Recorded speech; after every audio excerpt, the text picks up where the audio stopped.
జై శ్రీరామ్. శ్రీమాత్రే నమః. శ్రీ గురుభ్యో నమః. 2024 సంవత్సరం జూన్ 30వ తారీఖు నుంచి జూలై 6వ తారీఖు వరకు వార ఫలాలు ద్వాదశ రాశుల వాళ్ళకి ఈ వారం యొక్క వార ఫలాలు. ఈ వారం యొక్క గ్రహస్థితి, గోచర గ్రహాల యొక్క గ్రహ గమనాలు. మేషరాశిలో మేషరాశి అధిపతి అయిన మంగళ సంచారం జరుగుతుంది. వృషభ రాశిలో దేవగురువైన బృహస్పతి సంచారము. మిథున రాశిలో రవి శుక్రుల సంచారము. కర్కాటక రాశిలో బుధదేవుని సంచారము. కన్యా రాశిలో కేతుదేవుని సంచారము. కుంభరాశిలో కర్మకారకుడైన శనైశ్వరుడు వక్రించిన సంచారము. మీనరాశిలో రాహుదేవుని సంచారము. ఈ వేగంగా చాలా 2 రోజుల్లో మొత్తం ఈ జోడేకు మొత్తాన్ని చుట్టి వచ్చే చంద్రుడు, చంద్రభగవానుడు ఈ వారము మీనరాశి మొదలుకొని మిథున రాశి వరకు ఆయన ట్రావెల్ ఉంటుంది. అంటే ఈ 4 రాశుల్లో ఆయన సంచారము ఈ వారం మనం చూడవచ్చు. ఇవి ఈ వారం యొక్క గోచార గ్రహస్థితులు. ఈ వారం యొక్క గోచార గ్రహస్థితిలో ఏదన్నా మంచి విశేషాంశం ఉందా అంటే డెఫినెట్గా అది కుజభగవానుడు మంగళ్ ఆయన స్థాన స్వక్షేత్రగతుడై ఉండడము, కర్మకారకుడైన శనైశ్వరుడు వక్రించి ఉండడము, ఈ 2 స్పెషల్ అంశాలు. అలాగే బుధ భగవానుడు ఆయన స్వస్థానగతుడై ఉండడము, అంటే మంగళ స్వస్థానగతుడై ఉండడము, బుధుడు స్వస్థానగతుడై ఉండడము. డెఫినెట్గా ఇది చాలా ప్రత్యేకమైన గ్రహస్థితి. అలాగే కర్మకారకుడైన శనైశ్వరుడు వక్రగతిలో ఉన్నాడు. సో ఇప్పుడు ఈ గోచర గ్రహస్థితుల రీత్యా అందరికీ ద్వాదశ రాశుల వాళ్ళకి ఎలాంటి ఫలితాలు ఉంటాయో మనం రాశుల వారీగా తెలుసుకుందాం. ఈ వార ఫలితాలు ఇప్పుడు మీ జన్మజాతకంలో కనుక అనుకూలంగా ఉందనుకోండి, మీరు ఇప్పుడు మంచి టైంలోనే రన్ అవుతూ ఉన్నారు మీ జన్మజాతకం రీత్యా. అప్పుడు ఈ వారంలో మీ రాశి వాళ్ళకి కనుక మంచి ఫలితాలు సూచిస్తూ ఉంటే ఇంకా బాగా ఉంటుంది, మీకు చాలా మంచి ఫలితాలు వస్తాయి. ఒకవేళ మీ జన్మజాతకంలో ఇప్పుడు మీకు ఫలితాలు బాగోలేదు, మీకు టైం చాలా బాగాలేదు అని మీరు అనుకుంటూ ఉంటే కనుక వార ఫలితాల్లో మీ రాశి వాళ్ళకి బాగా ఉంది అని వస్తే అది మీకు బ్యాలెన్స్ అయిపోతుంది. అంటే బ్యాలెన్స్ చేస్తుంది. గోచరం యొక్క ఫలితాలు మీకు బాగాలేదు, మీ జన్మజాతకం బాగాలేదు అనేది బ్యాలెన్స్ చేయడానికి ఉపయోగపడుతుంది. ఒకవేళ మీకు బాగుందని వస్తే, సపోజ్ మీకు జన్మజాతకంలోనూ బాగాలేదు, గోచరంలో కూడా మీ రాశి వాళ్ళకి బాగాలేదు ఈ వీక్ అని వస్తే కనుక కొంచెం మీరు జాగ్రత్తగా ఉండాలని, అలాగే తగు పరిహారాలు చేసుకోవాలని చెప్పి ఇక్కడ మనం తెలుసుకోవాలి. ఇదొకటి. అలాగే మీరు ఒకవేళ ఒక రాశిలో పుట్టి ఒక లగ్నంలో పుట్టి ఉంటే 2 చూసుకోండి. ఉదాహరణకి మీరు మిథున రాశిలో పుట్టారు కానీ మీ లగ్నం వచ్చేసేసి మకర లగ్నము లేదా కుంభ లగ్నం అయితే మిథున రాశి ఫలితాన్ని చూడండి. అలాగే మీది కుంభలగ్నం అయితే కుంభరాశి ఫలితాలను కూడా చూసుకోండి. ఈ 2 కలిపి మీరు నిర్ణయించుకోవాలంటే ఫలితాలు క్లబ్ చేసి చూడాలి. మిథున రాశిలో బాగుండి చాలా అంశాలు, ఏదైనా ఒక అంశము మిథున రాశిలో బాగుండి కుంభరాశిలో కూడా బాగుంటే అది మీకు ప్లస్ అవుతుంది. ఒకవేళ 2 బాగోకపోతే ఆ విషయంలో జాగ్రత్తగా ఉండాలి. ఒక దాంట్లో బాగుండి ఒక దాంట్లో బాగోకపోతే అది యావరేజ్గా వెళ్తుంది. మీ జన్మ కుండలిని అనుసరించి అది బాగుండడమో కొంచెం యావరేజ్గా వెళ్ళడమో ఉంటుంది. ఇలా మీరు చూసుకోవడానికి ప్రయత్నించండి. సో మీరు యాక్యురేట్గా బాగా అనిపిస్తుంది, మీకు రిజల్ట్స్ చక్కగా మీరు డిరైవ్ అవ్వగలుగుతారు చెప్పిన రిజల్ట్స్. ఇక మనం రాశుల వారీగా ఎవరెవరికి ఏ ఫలితాలు ఈ వారం ఉండబోతున్నాయో మనం చూద్దాము.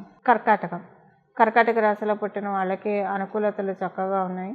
మీకు పరిపూర్తి రాజయోగాన్ని ఇచ్చే మంగళ్ ఆయన స్వస్థానగతుడై ఉండడము, అలాగే మీకు 12వ స్థానాధిపతి 12వ స్థానంలో ఉండడము, ఇవన్నీ కూడా అంటే మిగతా గోచార గ్రహస్థితులను కూడా మనం క్రోడీకరించుకుంటే ఏ విషయంలో చూసుకున్నా కూడా కర్కాటక రాశిలో పుట్టిన వాళ్ళందరికీ కూడా చాలా చక్కగా ఉంది.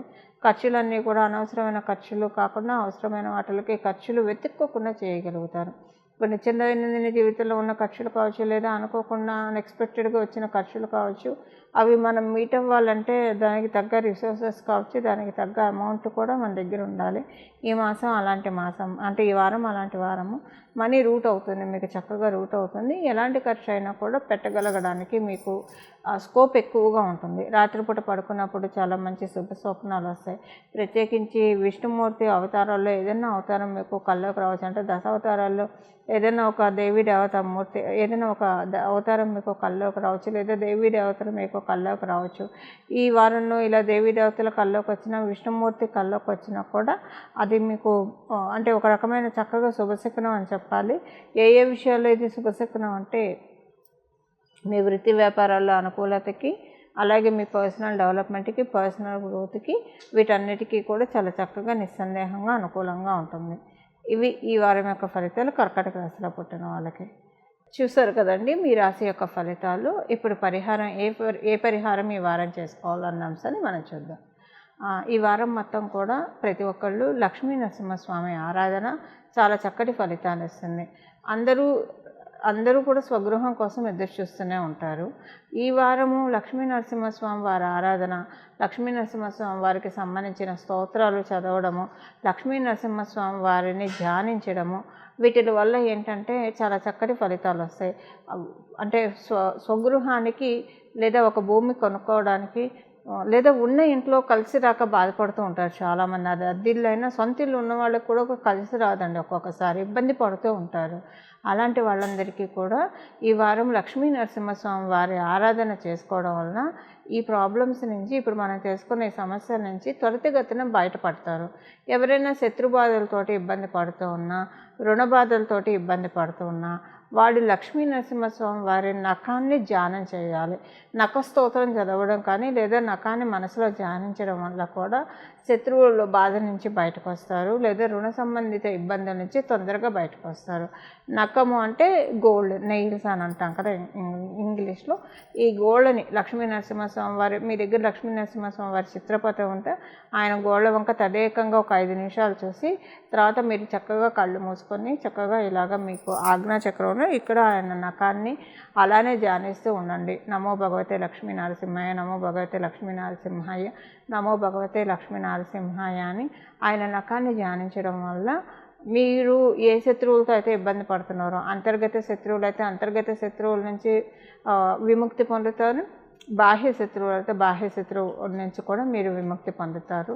అలాగే లోన్కి సంబంధించిన, రుణానికి సంబంధించిన ఏమన్నా ఇబ్బందులు ఉన్నా వాటి నుంచి కూడా చాలా తొందరగా బయటపడతారు. కోర్టు కేసుల్లో ఏమన్నా ఇరుక్కొని ఉంటే వాటి నుంచి బయటపడతారు. ఇలాంటి వాటన్నిటికీ కూడా చాలా చక్కటి అవకాశము ఈ మాసంలో లక్ష్మీ నరసింహస్వామి వారి ఆరాధన చాలా బాగా కలిసి వస్తుంది.